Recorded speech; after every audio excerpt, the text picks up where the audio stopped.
And we just have, we have 3 core values that are very short and easy to remember. We have 3 core values, very short and easy to remember. And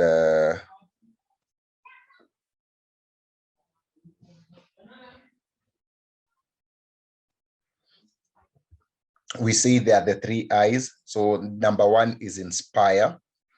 We seek to inspire, which the definition says that we build a student's confidence and esteem in the subject that they are performing poorly on and in their general performance.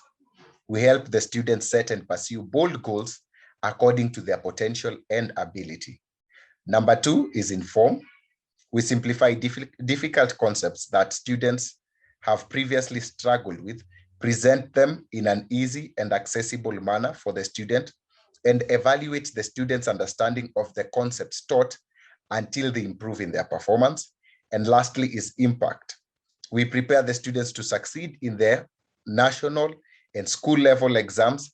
We share with students how to answer exam questions, how to approach exams, how to spend their time in exam, and how to make sure our efforts result in significant improvement in their exams. So those are our 3 I's that guide us in everything that we do.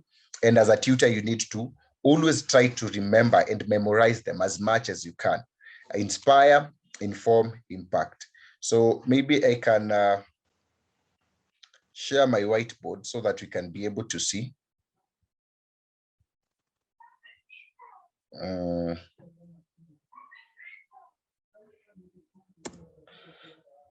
They share my whiteboard. Let me start with inspire.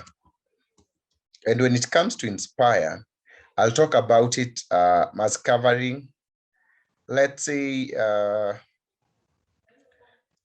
2 key things. The first key thing that inspires covers is to inspire means to build the student's confidence and esteem. So most of the time when a student is not doing well, the first thing that is hurt is not their performance, it is their confidence and esteem. Students will lose confidence and will lose esteem that they can be able to do well in a particular subject, or they can be able to do well in academic. So when you come in as a teacher, your first job, we say if you do nothing else, as a teacher, if you fail in everything else, don't fail in inspiring the student, because that is very important. No student will be able to perform well if they have not built their confidence. As a teacher, you need to work on building these students' confidence so that they can be able to believe. When you build their confidence, they can be able to believe in their ability to do well. They can be able to believe in their ability to perform well. They can be able to believe in the ability to perform well. So that's when you build their confidence. So confidence, it's about that, helping them believe in the ability to perform well. And then esteem. Esteem is closely aligned with confidence, but confidence is about someone's ability, but esteem, it's about you. You just have they have a positive view of themselves. So those 2 things are very important when it comes to inspiring. Build their confidence, build their belief in the ability to perform well, build their esteem, let them have a positive view of themselves. Because most of the time when a student does not do well, they will quickly have a negative view of who they are, and they will not think positively about themselves. They will have negative views. I can't do that. No, I'm not smart enough. No, as in they will have all sorts of excuses. So you help them build their esteem. So that's what we talk about when we are talking about inspiring. Also in inspiring, what we do talk about, the other thing is to help the students set and pursue bold goals. Yeah, most of the time when a student is performing poorly, if you ask them, what grade do you want to get in this particular subjects? They'll tell you something a goal that is not bold. They'll say, me just want to get a C plus, or I want to get a C minor, or I simply don't want to get an E. But now it is your work to inspire them, to be able to help them, to be able to set a bold goal, because it's goals that keeps us going. Goals are the things that keep us going. Goals are the things that keep us going.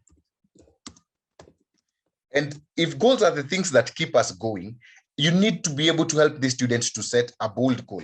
Because if they don't set a bold goal and they set a goal that is so small or so easy for them to achieve, they'll not be challenged to work hard. They'll not be challenged to pay the cost. So you inspire them by helping them set and pursue bold goals.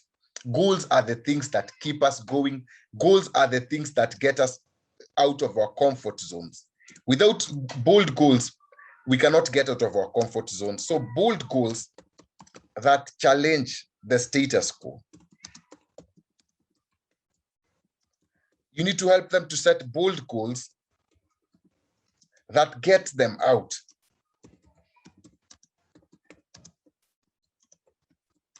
of their comfort zone.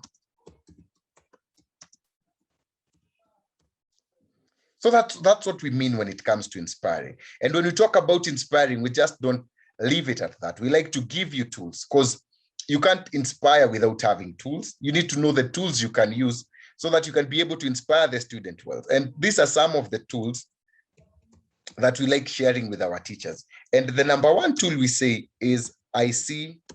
We call it I see in you. And when we talk about I see in you, it's just about telling reaffirming the students' esteem by telling them that you see something positive in them before they have even improved. It's a very effective tool and technique. You tell a student, I see an A student in you. That's something, an A student in you. That reaffirms them, that builds up their self-esteem. Other things can do other things have other purposes, but one thing that helps someone to build their esteem is I see an A student in you. If they want to be a pilot, say I see a captain in you. As in, see something positive in the student. If they believe that they are not smart enough, say I see an Einstein. I see an Einstein in you. Just see something positive in the student and reaffirm it by communicating to them. If they think they are lazy, say, I see a very hardworking student in you. I see a potential president in you. I see something positive in the student every time you talk with them. Never finish your class without telling them that you see something positive in them. So apart from I see in you, the next thing that you can do, the next tool you can use, it's a very common one. It's a motivational stories. Motivational stories. Research these motivational stories and find a story. Research and find a story that the student can relate with.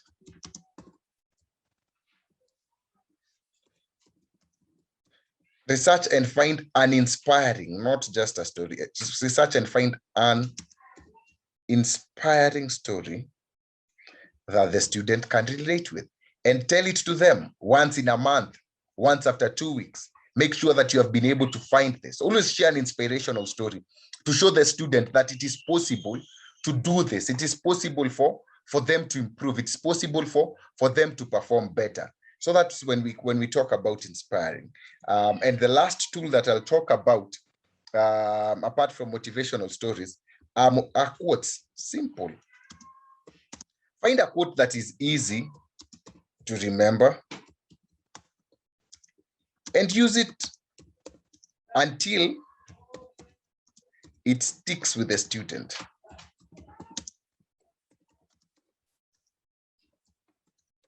The beauty of quotes is not just to write a quote once and never use it again. The beauty of quotes is that they contain a lot of wisdom. And if you use it a number of times, they're very easy to remember. Most quotes are just one sentence long or 2 sentences long. And these quotes have a lot of wisdom. And what you need is for these quotes to be always constantly on the fingertips of the students, or to be on the front of their brain or on the front of their eyes, that they can remember them at any time. So find a quote that is easy to remember, craft it with words that is easy to remember, and use it until it sticks with the student, and let it be relevant with the particular situation you're dealing with.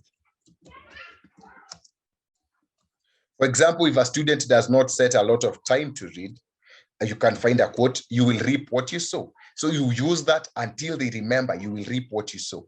If a student, for example, maybe is always playing, always wanting to do fun things, but still at the same time, always wanting to improve, but never paying the price, you can use quotes. You can't have your cake and eat it, and use it as much, use it over and over and over again until it is easy for the students to remember that quote, and to be able to live life always seeing the applicability of that quote in their day-to-day living. So these are very important tools.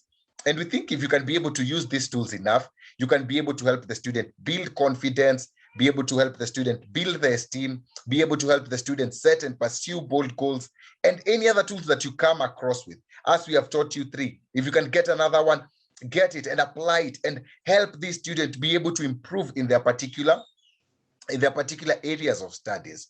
So inspire, build their confidence, If you do nothing else, let it be that after you've met with a student, either for a whole week, or you've met with them for a month, or you've met with them for a year, let it be that when we talk with this student, we can see and notice that they have been inspired. So that is the number one thing. The second core value